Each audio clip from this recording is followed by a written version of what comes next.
Méditation du 12 janvier. Pas d'angle mort. Le préjugé est enfant de l'ignorance. Citation de William Hazlitt. Le 24 novembre 2009, Tarek et Michael Salahi, un couple d'Américains, ont assisté à un dîner à la Maison-Blanche en l'honneur du Premier ministre indien Manmohan Singh.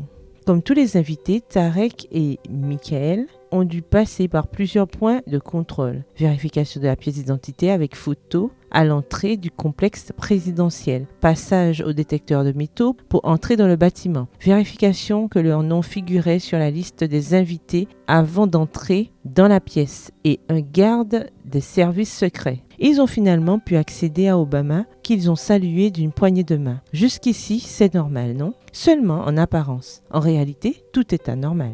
Pourquoi anormal? Parce que ni Tarek ni Michael n'avaient été invités à l'événement. Des personnes qui n'auraient même pas dû passer le premier contrôle de sécurité de la résidence officielle la plus importante du monde ont fini par serrer la main du président, discuter avec le vice-président et boire avec des personnalités politiques et des célébrités devant les caméras. Pas étonnant que le scandale dans la presse le lendemain ait été aussi grand. Cet événement a donné lieu à des enquêtes judiciaires sur le niveau de sécurité à la Maison-Blanche. Comment Tarek et Michael Salahi ont-ils réussi ce tour de force? Selon les porte-paroles de la Maison-Blanche, parce qu'ils correspondaient au profil des invités, tenue vestimentaire, race, manière de parler. Ils ressemblaient à ce à quoi ils étaient censés ressembler. Cela a mis en évidence l'existence d'un angle mort culturel, pour le nommer ainsi, qui juge mal les choses et fait de la place à ceux qui n'en ont pas, tout en refusant l'entrée à ceux qui ont tout à fait le droit de passer, même s'il semble en être autrement. C'est ainsi que vont les choses dans ce monde compliqué. L'accès à la direction d'un pays est pratiquement impossible, sauf si vous faites partie d'un petit cercle de privilégiés. Rien à voir avec la façon dont les choses fonctionnent dans le royaume de Dieu. Notre Seigneur maintient une politique de porte ouverte avec l'humanité qui, bien que n'étant pas digne d'être en sa présence, est rendue digne par le Christ. L'invitation divine s'adresse à tous, y compris aux personnes que je n'aime pas ou qui m'ont fait du tort. Ceci, mon angle mort culturel, entre guillemets, ne l'accepte pas du tout. Mais Dieu, qui n'a pas d'angle mort culturel, sait que nous avons tous besoin de lui, et pas pour des occasions spéciales,